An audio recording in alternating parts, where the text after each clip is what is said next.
I have not run since marathon number 3. I can't be spending 2.5 hours in zone 4 again, I will just die. But it's always been looking good at the 20k mark. The real test begins now, next 10k. There's 3 guarantees in this world: death, taxes, and me cramping in a marathon.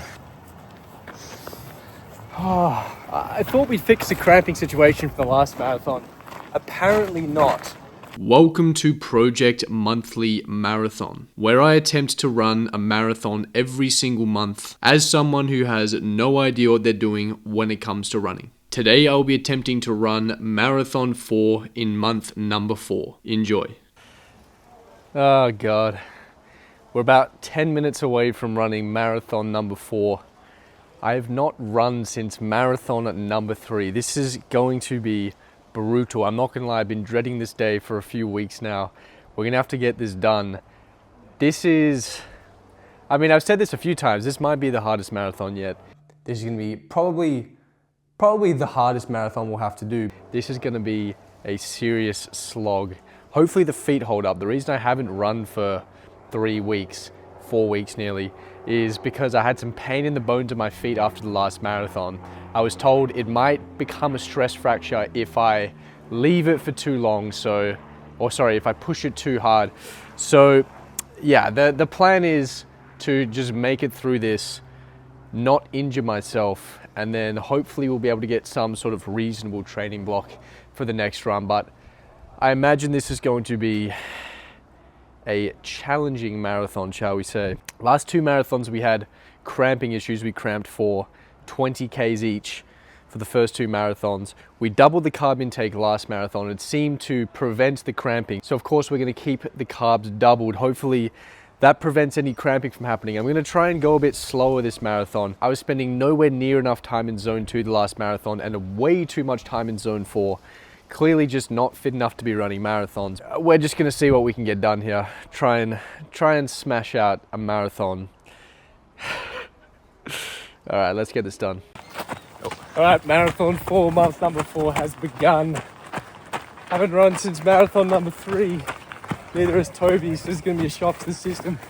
The plan is to try and keep the pace around 6 minutes 45 per kilometer or less for the first maybe 20 Ks.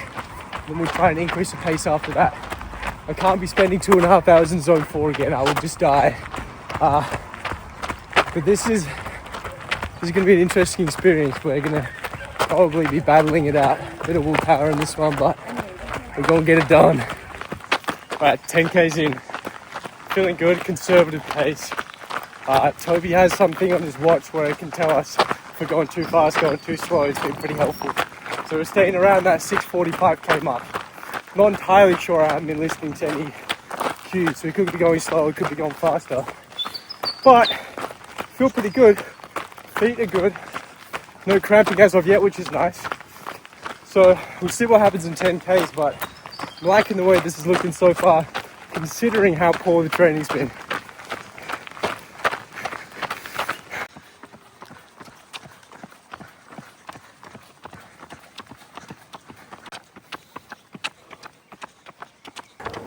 So we've made it half marathon in here. No cramping, excellent. Feel pretty good. I feel like this is a good pace. So, I believe the first few marathons we probably just went out the gate a bit quick here. So going out the gate a bit slower has been helping. Feeling good. The Spanish podcasts have kept me company for the first 2 and a bit hours, but it's music time. It's time to lock in. Time to make sure we lock down this PR. Even though the training was terrible, if we just stay on a similar pace right now, we're going to hit a PR because we're not stopping as much. In fact, we only stopped just to turn around, so it's looking good. But it's always been looking good at the 20k mark. Halfway point, calves are feeling pretty sore. The rest of us, we're holding up pretty well here. So cramping in the forearms, both forearms right now, and in the right hamstring, so pure pain. 20 Ks in, feeling pretty good. Pace is pretty good right now.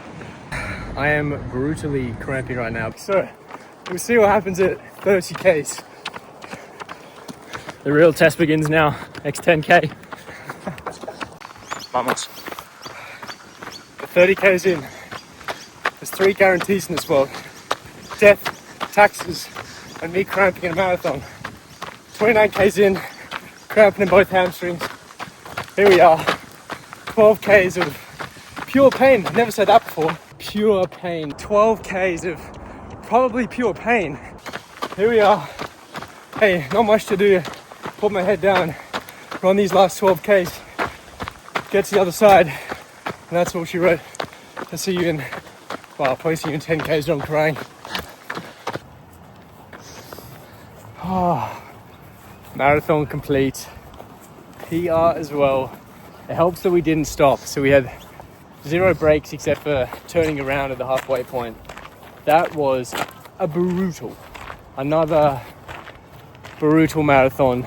12 Ks of cramping, 13, not the best. I thought we'd fix the cramping situation from the last marathon. Apparently not. So, back to the drawing board, I guess. I mean, I hope we can get some training in next month because we didn't run at all coming into this marathon, so not great. Cameraman, more of an athlete than me, Tobes. He was also 0 running pre-marathon, so it's a tough gig today, but got the job done. Let's go. In reflecting on this marathon, but not just this marathon, all of the marathons, I'm sure there's people who are thinking, why are you doing this to your body? Why are you putting yourself through all of this? I honestly don't think this has anything to do with my body. This is all about what I'm putting my mind through. And I think when I go out there, when I'm running these marathons, all that fear, all that uncertainty, all that doubt, everything just goes away. Everything completely disappears when I'm out there, particularly when I'm running those marathons. And it's not just when I'm doing it, it's when you're at that 30K mark and everything in your body is seizing up, everything is cramping, which has happened to me in basically every single marathon so far. And you have to tell your body, we're not stopping. In fact, we're going to be running for another 2 hours probably. And then you do it. It's a complete reframe on pain and what is difficult. I think a lot of us don't put ourselves through a lot of incredibly difficult and challenging things mentally. When you do stuff like this, like I'm doing this every month, it's a complete reset on what's hard, what's difficult. I often catch myself doing this. You're complaining and saying, this is hard, this is challenging. When you do something like this, you realize it's really not that hard. There's a lot of things that we whinge and complain about that are difficult, but when you have the frame, when you have the anchor of, this is what hard is, then everything seems pretty easy in comparison. So these marathons, more than anything that it might have done to my body, it's done a lot to me mentally. These last 4 have been a huge shift on what pain means to me, what something that's difficult, what something that uncomfortable actually truly feels like. Because these marathons have been painful, really, really painful. I mean, aside from our 3rd marathon, which we got through without cramping too bad, we've cramped for a total of over 50 kilometers between 3 marathons. Like that's over a marathon worth of pure cramping. It's a reframe on pain, and it's helped me out a huge amount in what I'm capable of doing, what I think is possible. I think it's helped with that a huge amount. So I'm super grateful for what these marathons have done to me mentally. And if they're going to have to be this difficult every time, then so be it. I wouldn't change it for the world. It's changed me in a lot of ways. So that being said, I hope they do get easier, but hey, if they don't, they don't. I hope you guys enjoyed another marathon. This was unsurprisingly tough considering the lack of training, but hopefully next month we can actually get into some good running routines, good training programs, and hopefully we can run a faster, easier marathon. I'll see you then.